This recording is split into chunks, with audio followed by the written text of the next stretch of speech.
Welcome to Kiss the Reviews. I'm Armando. That's Corey. And today we are doing 2012's Prometheus.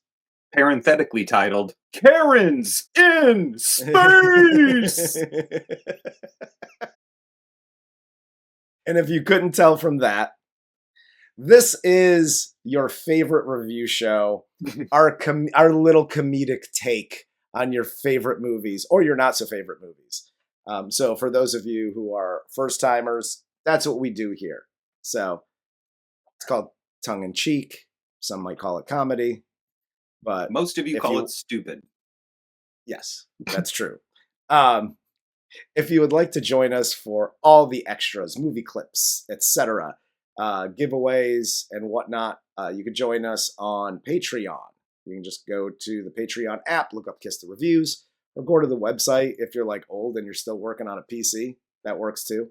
Ask Jeeves what Patreon is.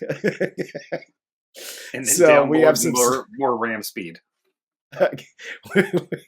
We have subscriptions from free to paid, and I guess everything in between. Sure, but half paid. Whatever. Yeah, I was gonna say, what the fuck is in between? I don't know. I'm just talking shit today. So let's get free, into or it's paid, or you can blow us. Those are your options. Everything in between, I guess, is a blowy. So let's get into the cast of 2012's Prometheus. This film stars Noomi Rapace as Elizabeth Shaw, Logan Marshall-Green as Charlie Holloway, Michael Fassbender as David, Charlize Theron as Meredith Vickers, Idris Elba as Janek, and Guy Pearce as Peter Weyland in horrible old man makeup.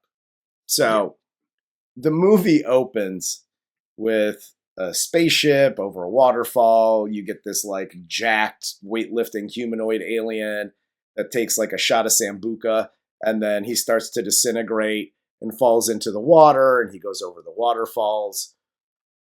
And we cut to 2089, where Elizabeth Shaw and Charlie Holloway discover a star map in a cave that matches others they found.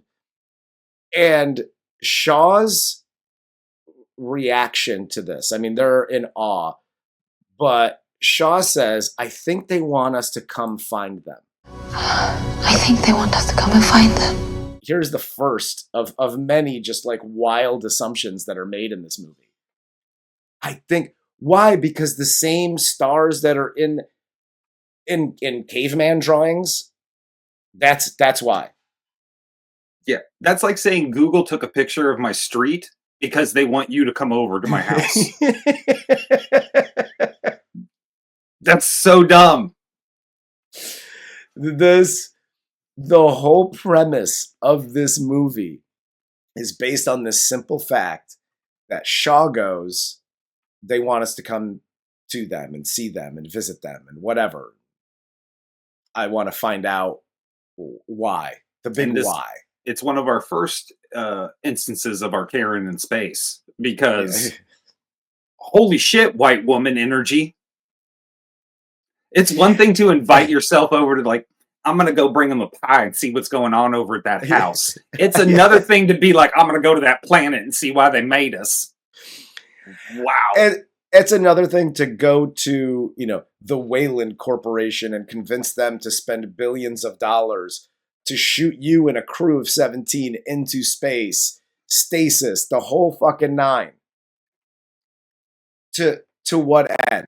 I get the rich guy, like, I don't want to die. Spoiler alert. I get that motivation.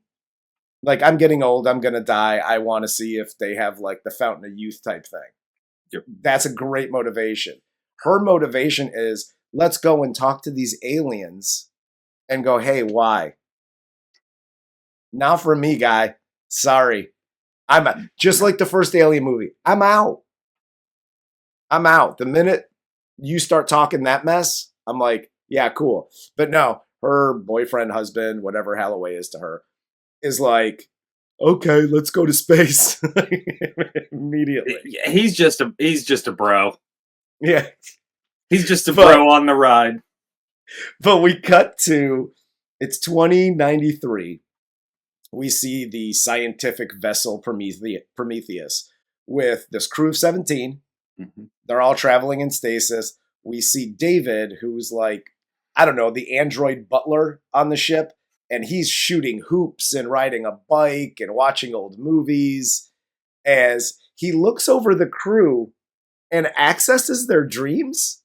Pum, pum, pum, pum, pum, pum, pum. You didn't know this is in the Inception world, did you? Fuck out of here, dude. I've seen this movie a few times, and I saw this part, and I almost walked out of my living room watching it. Like, I paid too much. And that's why, like, Marcus, fuck you for making me pay fucking $4.30 for this shit. Alien was at least free. Yeah. Very true. You're making me pay for Prometheus. That's when you know shit is bad. Tubi was like, nah. And they own Fox. I guess Disney does now, but you know. Whatever. But, so David here, he wakes up the crew. And after getting their shit together, Meredith Vickers and David show them this video from Peter Weyland, the man who financed. I'm Peter Weyland. He financed this whole excursion. And Holloway and Shaw then show the crew their findings from the cave and why they're on this journey. And they're basically on this mission to find the engineers of us because that's what they choose to believe. Like, you have other very smart people. Again, I'm going to use air quotes throughout this. You have very smart people on this ship that they go through their findings and these, you know, the cave people drawings and all the stuff. And they're like, look at the stars. And they want us to go visit them. Mm-hmm. And they're like, why? And I choose to believe. That's your answer. They openly scoff at her. No, I mean, look, if you're willing to discount 3 centuries of Darwinism, that's... Woo! And again, I understand Weyland's here. His motivation is fine. Yep. Crystal clear. They created life. Maybe they can prevent death. Totally understand that. Especially from a rich dude. Like, if you don't think Elon Musk is trying to make himself live forever, you're fucking insane. Yeah. He's got more robot parts in him than most of my fucking car does. Like, it's wild. But, like, the rest of them, if I'm the biologist, I'm the geologist, anybody not directly employed by Weyland Yutani, I'm like, go fuck yourself. I'm not leaving Earth for 2 years. To what? Yeah. Talk to an alien? I'm good. No, I'm good. No thanks. By the way, if First Contact came and he landed on my fucking doorstep and we're like, can we borrow some sugar? I'd be like, I'm not home. That's why I have a Ring camera. I'm not home. Hell yes. So after this, Holloway and Shaw meet with Vickers separately, where she tells them that they're not to make contact if they do find what they're looking for until they get permission from her. This is one of my biggest beefs in movies. Okay? Because the hologram of Weyland said they are in charge of this expedition, being Shaw and Holloway. Yeah. They are in charge. Literally the next scene, Vickers is going, don't get it confused. This is my thing. You don't talk to anybody. You don't do this. You don't do that. I'd be like, yo, bitch. I don't know if you just heard your hologram father, but we're good. Which, by the way, not a reveal. As far as like script and direction and all this stuff, when you shoot the hologram, and then when he's like, this is David, he's the spaceship butler concierge, and he's like a son, and then that shot is on her, and she's like, harumph. And then the reveal later, when she's like talking to him, and she's like, okay, father. First of all, who calls their father father? Anything else? No. Father. Not even rich people do that. But what are you, Luke Skywalker? Yeah, Calm down. that's the reveal. Yes, father. Dun dun dun. And I'm like, I knew it here. Yeah. But They're making it abundantly clear. whatever. And especially when she's like, oh, what did he say? Who? It's a secret that this old fuck is on the goddamn ship. All of your big reveals are dog shit. You were correct. I've seen better wig reveals on Drag Race than I saw in this fucking bullshit. Give me a break. But we finally get the ship landing on a planet. The survey team begins to explore this like hollow structure, and once inside, they find this treasure trove of cool shit, including a statue of this humanoid head, and the corpse of this large decapitated alien, other bodies, etc. And just to add to the religious aspect, Idris Elba is in the cafeteria or whatever, and Vickers walks in and goes, "What is that?" He goes, "It's Christmas. I'm making a Christmas tree," in his Texas/British accent. You know, dude, he read the script and he's like, "I'm not even trying. I'm from Texas. Okay." I don't know. I'm just a captain. Again, so my favorite part here is you got Fifield and Milburn. They get really uncomfortable with dead alien bodies, and they're like, I'm uncomfortable with the giant dead bodies, and we're gonna leave, and you want to come with me, Milburn? Yeah, let's get out of here. So one of which being the biologist. Yes. You should be geeked. Yeah. Because you can study now this new species with your tools of biology brain and figure out stuff. And you're like, oh, no way. I want to go off alone in this scary structure that we're still mapping. No. And this is the part that really pisses me off, to your point. That's one. Two, they get lost. Mm-hmm. Do they get lost? Because you literally sent these things up that mapped out the entire area and the entire structure. You're still talking to the ship, who also has the map of the entire structure and knows where the fuck you are and knows how to get you out. But sure, we'll just forget that happened and you're lost. Fine. Now you're lost and you see this snake vagina cobra thing come out of the water. And your biologist, who was scared of dead bodies, is now like, oh, look at this, phallic snake cobra thing that's coming out of this mud water. It looks like an oil slick. It was a dick snake. It's coming out of this oil slick. And he's like, oh, hey guy, why don't you come here? Like he's talking to a fucking puppy. Yeah. You were just shitting your pants. You were just shitting your pants 5 seconds ago. By the way, I know you're a biologist. That thing is not beautiful. No. Even if you're super into dick, that dick snake is not beautiful. That is the ugliest thing I've ever seen in my life. Yes. And so shit starts changing in here because everybody's touching shit once they get into, David opens the little door thing. They're touching all the stuff. And everything starts changing in the structure. The storm comes in, so they bag up the decapitated head.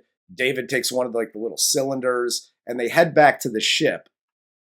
And David saves Sean Holloway as this storm hits and yada yada. So they get back. They realize that Fifield and Milburn aren't there, and they're like, that's cool. Sleep in the hollow structure until the storm passes, Just cool. blasé. That probably wasn't even in the script. Idris was just like, don't come back to this set. It's a fucking mess. He was over it. I don't know. There's a storm. Sleep in there. Whatever. Now the temperature is dropping rapidly, so get your helmets on and stay warm. Till the storm passes. In the ship, you have Ford and Shaw. They start fucking with the head, trying to reanimate it, and it explodes as they put it in containment because they're sticking a meat thermometer in it, and then it just starts to bubble. It explodes. We also missed at least the second instance of Shaw being a Karen. when a storm is coming full of material that is going to rip through your suit and kill you. Yeah. Yes. You drop the head, and you're like, no, storm, stop. I need to get the head. Stop. Dude, fuck the head. Are you crazy? You still got a whole ass body back there. Not for nothing. And she almost gets other people fucking killed. Yes. That's where I was going with it. Like, listen, you want to get yourself killed in a situation. That's cool. That's your prerogative, right? But you have, and it's not like this is a crew of people that don't care about, or that care about you. It's not like you went up there with family. Right. You went up there with 16 people, 15 of whom could give two shits about you. You got one guy who gives a shit about you, and you know he's going to come and try to save you, and then you got the android, blah, blah, blah. But you're putting everybody else at fucking risk by making stupid decisions. This goes back to the first Alien, where it's like, don't let this motherfucker back on the ship. He's got a shit stuck to his head. Like, what are we doing here? Yep. Let her die. It's fine. But basic regardless, shit. We have Vickers here who confronts David. This is where she confronts him about speaking to this quote-unquote unknown person in stasis, because you couldn't guess who it was. But Ford and Shaw then get samples from this exploded head, and they find that it's a match to human DNA. And while we're doing this, David takes the cylinder apart, discovers this like little dark liquid, and he uses it to put it in Holloway's drink, because apparently Holloway's like super depressed for some reason because they didn't find alive aliens. They were all dead, and I don't know. And this is why he's a bro. Yeah. Because so now he's like, it's Christmas. I'm opening my presents. We shouldn't go in there yet. No, man, it's Christmas. I'm doing what I want to do now. Okay, guy. I didn't get what I want. I'm going to get drunk and make shitty comments to everybody. And then I'm going to pick on the robot because he can't hurt me. And by the way, I'm gonna say this. Don't do that. It's not good for you. Hi, everybody looking for aliens, and you take a billion-dollar spacecraft out into space, and you didn't find what you were looking for, and that's cool. That's fine. You're not always going to discover that. You've literally just made the discovery of the fucking century, but they're not alive, so you're upset. Don't get upset. Don't do that. Here's the other thing you don't want to do. Don't get blindly drunk, and this kind of goes for everybody in any situation. If somebody offers to pour you a drink, watch it when they're handing it to you, because David goes fucking knuckle deep with the little black liquid in the drink. If somebody sticks their finger in the drink that I'm about to drink, that's getting poured on the ground. The glass is getting thrown away, and I'm pouring myself another drink and going, I can't trust you. Don't trust anybody to pour your drinks. Only you. Dead ass silent in the room. David puts his finger in, and it goes whoop, loud as fuck.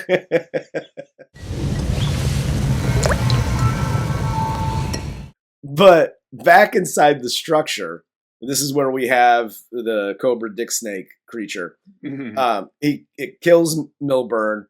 It sprays Fifield's helmet with the liquid that melts his helmet, and cuts back to Shaw and Holloway having sex. And then Holloway notices like this worm in his eye the next morning. And he was like, she gave him something. That's, by the way, this isn't a don't do that. But if you have sex with somebody and the next morning you're like, man, my eyes are really red, and you see a little wiggly worm coming out of your eyeball, she gave you something. Yeah, you got a space STD. Pass. That's like space herpes. You were right. Here's the other thing too, because they go back into this cave, or into this structure, right? And they go underground and blah, blah, blah. And they're like, oh, terraforming and things. We could totally take our helmets off. The first time they go in. And now every time they go back in, they immediately take their helmets off. Why? You've never heard of bacteria or spores, or you got David, who's literally like a 5-year-old at Walmart, just touching everything. Nobody's got antibacterial soap. Nobody's got like the hand lotion, nothing. But let's go ahead and take off our fucking helmets immediately, because it's like, oh, you could totally breathe the air in here. You breathe the air. I'm going to keep my fucking helmet on because I'm not a moron. Dude, we had to wear masks and stay 6 feet apart for COVID. I'm on an alien planet in this weird structure, and I'm seeing a hologram of aliens scurrying out and one dying and getting like decapitated because he is desperately trying to get the fuck off of this planet, or at least out of this structure. Yeah, I'm going to keep my fucking helmet on. You also have David here. So they go in and they find Milburn and Fifield, all fucked up. David separately goes into the structure. He finds his control room with a surviving engineer in stasis. And this is when we get to the, and then. And as they're in there, Holloway goes from, oh, I got a little eye worm, to this dude has got like stage 4 eye worm now. Like it progresses really, really quickly. Okay. And he's like, be honest with me. How do I look? And for me, I'd be like, you look fine. I think you should take a breather. Go sit over there. We'll be right with you. And then I go to everybody individually like, we got to get the fuck out of here. Let's leave this son of a bitch, because he's bleeding from his eyes. I could see every vein through his skin. Pretty sure this is going to go bad for him. Yeah, so, he's turning translucent. Let's leave now. Yes. But no, because they're humans and apparently they care about each other, they try to take him back to the ship. And they're like, oh, shit, we got to get out of here. So they take him back to the ship. And Vickers is like, that dude is not coming on this ship. And she comes out with one of Elon Musk's blowtorches. And she's like, Elon gave this to me right because Elon's got robot arms and legs. He's like down in the bottom of the ship. He's controlling everything. Yep. But he gives her the fucking blowtorch. And she's like, fuck that. I'm lighting this son of a bitch on fire. Which is what you should do. Everybody's kind of upset about it. And they're like, put him in sick bay. Cool story, bro. He should have gone to sickbay when he had the eye worm. It's too late now. Yeah. I hate to put a damper on this because this is like one of the better scenes. But the only reason they included a flamethrower was because that is a staple of the Alien franchise. Is it possible this story is true? Yes, it is. So later, Shaw realizes, after this little body scan that David does, despite being sterile, she's pregnant with this alien baby.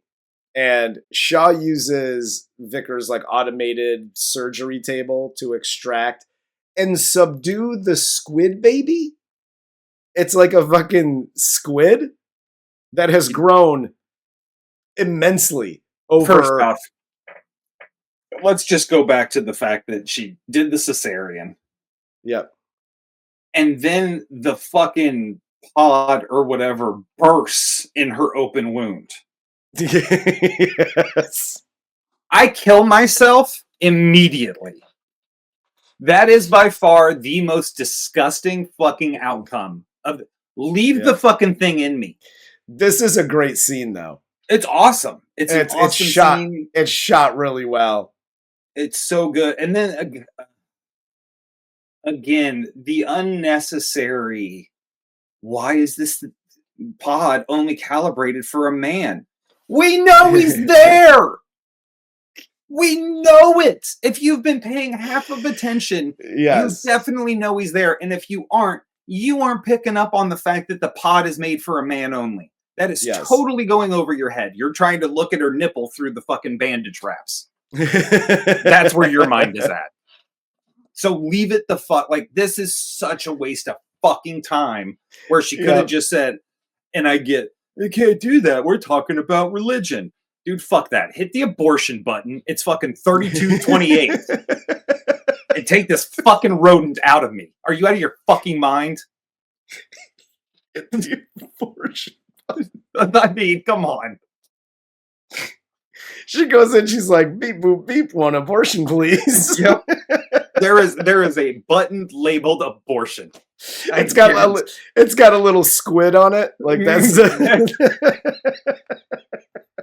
if you have people fucking in space, you have an abortion button in your medical pod. 100%. I guarantee you, because it was designed for a mad, there's a gonorrhea shot button in that motherfucker. Guarantee you. Dick shot. But as this is all happening, right? We also have, again, I don't know why this scene even is in here. A monster Fifield shows up to the ship, starts tearing shit apart and killing crew members until he's run over and then he's burned alive and killed. Like, I'm pretty sure this scene was just there for that cool shot of when they open the door and he's all folded up on himself. Yeah. Like a fucking Cirque du Soleil performer. Okay, cool shot. The shot is a half a second. Exactly. Keep the fucking, if that's what it's for, we already talked about, and I don't know if it was the pre-show or whatever. This is a horror sci-fi movie. Okay? The franchise is a horror sci-fi franchise. If this is a better reveal to me than fucking Weyland being on the ship. If the shot is doors open, here's Fifield all fucking spider monkeyed out, shoot it. Show it to me for more than a quarter of a second, right? To where it's, you show him briefly and then you show the other guy and then all of a sudden he's fully erect and he starts tearing shit apart. Make it a better reveal, like when you did the actual alien and like it comes out of the piping and it's blended in, and yes, like make him breathe like that or something. Do something. Yeah. No, absolutely. But yeah, so if that was the reason for this scene, they did a really shitty job of like actually showing it. But we have Shaw here after she does the whole schmishmortion of the squid baby, and she discovers that Weyland is Vickers' father. Spoiler alert. Wait, what? What? But so Shaw, along with the rest of us, you know, as the moviegoers, we all discover together that Weyland has been in stasis on Prometheus. And he explains that he wants to ask the engineers how to not die from old age. So Weyland and his team return to the structure. They wake up the engineer. And David speaks to the engineer in bleep blorp language. So he speaks to the engineer, who responds to him by decapitating him, killing Weyland and his team, but Shaw gets away. And this is again what I don't understand. Mm-hmm. Why is Shaw with them? They already know she's trying to like sabotage everything because she's like, oh, they're trying to bleep it blorp, and this is a whole thing. And why would you bring her? Like, she's like, yeah, I want to come, and they're like, okay, because she's an entitled Karen. She's gonna get her answers. she Why don't you like me? What did I do to you? Is this guy real? Yeah, dude. This whole thing is just insane. And by the way, also a pretty accurate depiction of what God would do if you're like, hey, we found you and woke you up. Don't make me die. And why do you hate me? I'm ripping your fucking head off and I'm killing everybody if I'm God. Have you not read the Bible? This is pretty much what he does. Nah, that's his thing. That's definitely his thing. But Idris Elba's this is why it's this scene here with Shaw getting ready to like go with this team to go to the structure. This is why his character is my favorite, because he basically walks in and he tells Shaw, he was like, listen, this shit is a military installation. Okay, this is not their home planet. If I wanted to create something to kill a whole bunch of people, I would do it not where I'm from. I would blah, blah, blah. And he's like, I want no part of this shit. Like, we got to get the fuck out of Dodge. And I'm like, total respect for the character at that point. Mm-hmm. But whatever, you get Weyland and his team like, Fountain of Youth and things. So let's go talk to this 18-foot alien who just fucking treats us like ants and kills us all. If I'm Idris, I'm like, good. You guys should go talk to him. I got the 2 crew members here that can fly the fucking ship. We're getting the fuck out. We out, cousin. We'll see you in Texas, maybe. I'll buy you some barbecue. Right, I'm gonna buy you some barbecue. Some rug glove beans and toast in Texas style. That's my hometown, it is. But Shaw here escapes this spacecraft as the engineer like prepares to take off. Shaw warns Janek here that the engineer is planning to leave and destroy Earth, convinces him to stop the spacecraft. So they basically, just because, this is just a research science things craft. There's no weapons on this thing because they totally were like, yeah, there's no like angry aliens out there. There's nobody who wants to kill us. So we're equipping this with no weapons. Fine. So instead, they decide we're just gonna kill ourselves and ram it in and save the Earth. And this is again white woman shit. Ram the fucking ship and kill yourselves to save everyone. Dude, Weyland-Yutani terraforms planets. I'm going to another planet. They even mentioned they terraform Mars. Fuck Earth and everybody on it. I'm going to another planet. You're on your own. Me. You want to fucking kill yourself to stop the ship? Do it. I don't see you volunteering, though. I see you barking orders. Like fucking Vickers. Eat shit, Karen. But after this, and again, another favorite scene of mine, they ram the ship, right? Alien ship comes down, and it starts rolling like a quarter, right? It's just rolling. And because Vickers leaves in her little shuttle, and it crashes down. So she's out of her little pod. Shaw's out, and they're both running in a straight line as this thing tumbles like a donut on this planet. Nobody knows to run this way or that way. Yep. We're just going to run straight. And cool, Vickers gets crushed.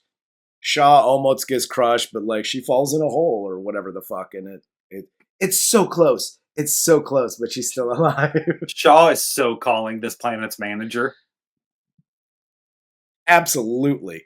Absolutely. You guarantee, I bet you she's going to get 20% off her next visit because she is not putting up with this nonsense. But you then have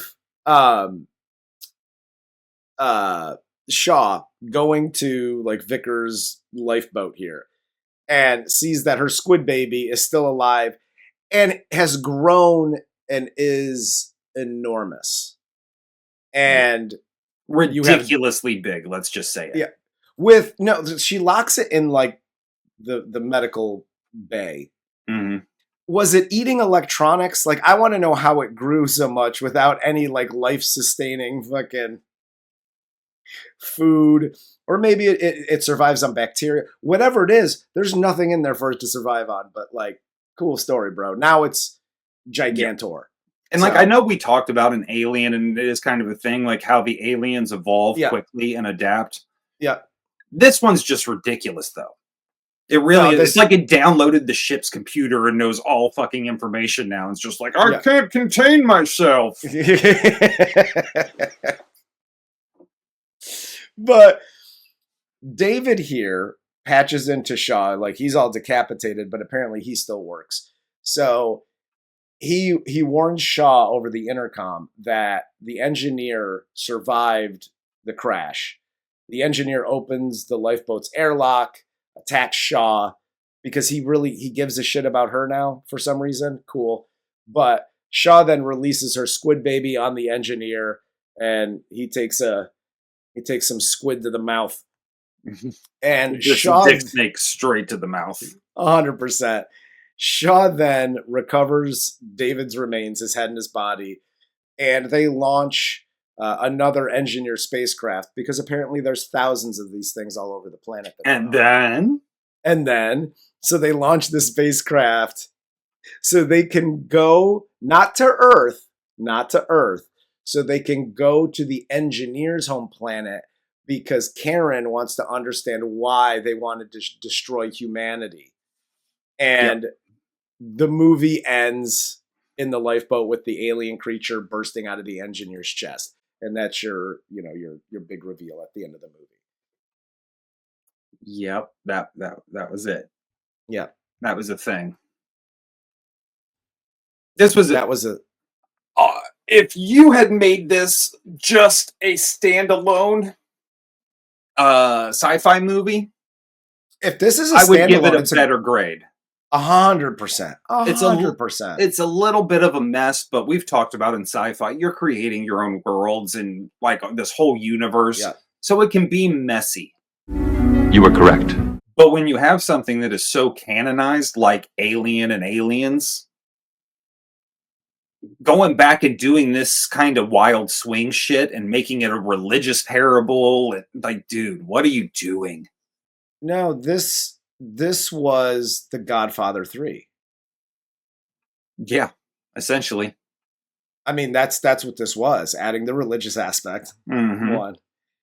B, kind of going away from like who the characters are and kind of rewriting some shit, but also, and you and I have had this discussion about The Godfather. If Godfather 3 was just a standalone movie, I would have loved it so much more. I would have enjoyed it so much more. Yes. But because it's part of those first two, it makes no goddamn sense. Right. Which is what pissed people off about the third one. And that's why the third one is like, it's not even part of, of the whole thing anymore. It's 1 and 2 and that's it. With that said, I mean, I said this in the pre-show on Patreon. I said it in the review that we'd have on Patreon too. The visuals were so good. The movie itself, just as a visual performance, is fantastic. It's these scenes that don't make any sense. It's the quick cuts into Shaw, and then quick cut, and there's Fifield Spider Monkey for 3 seconds for, again, no reason. There are these scenes that just exist for nothing other than to be something cool to stare at for a little bit because the script doesn't make any fucking sense. Yep. But there's a lot of things, and again, as part of the Alien franchise, and this is what kills me about this, like this movie was supposed to be like the savior of the Alien franchise because it was a little touch and go there for a minute. Mm-hmm. And everybody was super excited about the prequel, and it came out and it was like cool visually, but like, what the fuck does this have to do with anything? Yeah, like everything is almost a wink and a nod to the audience in this. Yeah. Like, oh, you know David's an android, but does everybody else? You know that Dick Snake is a little bit of a face hugger, but do they? You know what I mean? And it's like, dude, stop. It's like passive aggressive filmmaking. Either fucking make it or shut up. Hell yes. Like, will I watch it again? No. I've already watched this movie enough. Like, I've seen it a few times. Like, I saw it originally, then I'm like, I'll give it a second chance. And so I've seen this movie a few times. Like, will I watch it again? Yeah, probably not. Not even if it's randomly on somewhere. And I'm like, the visuals aren't enough. No. Like we've always said, you want to be entertained as well. And it's just not, especially as being a part of the Alien franchise, it's not entertaining. With that said, I mean, it's not fucking terrible. It's not a terrible movie. It's just not a good Alien movie. Yes, accurate. That's kind of how I'm looking at it. So I know a lot of people, you're either on the I really loved it or I really hated it side of the fence. I'm kind of on like, it was a good movie. It just wasn't a great Alien movie, and it's meh. It's okay. Like I get that. I'm such a fan of the Alien series and was so looking forward to this. Yeah. And Alien Covenant, and they were both such disappointments. I get that too. I get that that. it was just like, I can't. And I know I don't buy into them. I'm never watching Alien again. No, there's just, as a fan of that series, there are certain expectations. Whether it's a prequel and you're showing the evolution of a xenomorph, or you're doing Alien Romulus and you're set years later and nobody knows shit. Yeah. There are expectations, and Alien Romulus works because all of those expectations get met and they just heighten the situations. This, it's all so underwhelming. You overpromised and underdelivered. Yeah. It wasn't worth it. Absolutely. Couldn't agree more. That's all I got, man. You got anything else for this one? No, I'm going to go watch it again. I'm sure you will. I'm going to read the Bible and watch this at the same time. I'm going to pray on my rosary. Just so I can say I'm super pious. Rock on. All right. Well, with that said, for Corey, I'm Armando. This is Kiss the Reviews. And this was 2012's Prometheus. It might not be a bad movie, but it's what I choose to believe.